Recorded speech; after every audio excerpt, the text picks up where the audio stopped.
أحييكم منسى موسى الأول إذا إسلوى لأكسون هاي تلبيت وعنيكا وظهر مرسان أدونكا وحانا هنتدي سلو قياسا 8 مليون $, مريكا لكن أيضا تاتي جرتو تلبيت ما نقونا يو نينكا وظهر مرسان تاريخ دا أدونكا نينكا وغمال قديسان تاريخ دا أدونكا وحال لغو مقعابا منسى موسى الأول شخص مسلم oo ku noolaa dowlad faqiir oo hadda lagu magacaabo Mali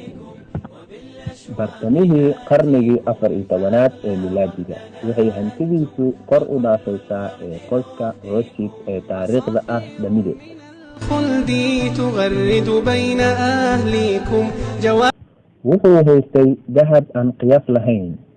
asagoo dhanka kale gacanta ku hayay ka ganacsiga milixda xilliga wuxuu qiimaha milixa u dhignaa qiimaha dahabka taasna waa tan ka dhigtay ninka adduunka dahabka iyo milixda dhan ka soo baxda asaga ayaa la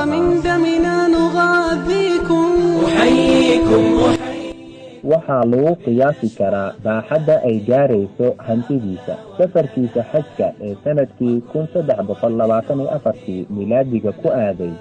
Makka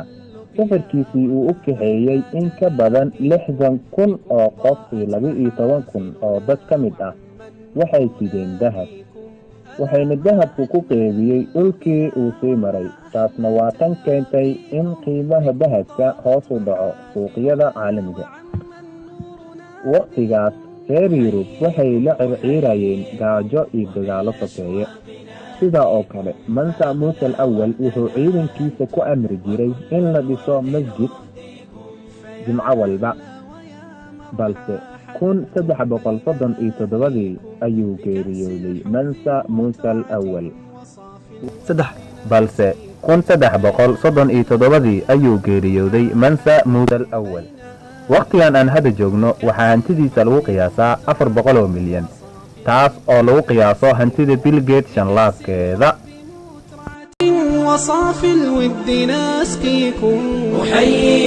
أحييكم ilaawin inaad nagu soo biirtid waad ku mahadsan tahay daawashada muuqaalkan mahadsanid bye bye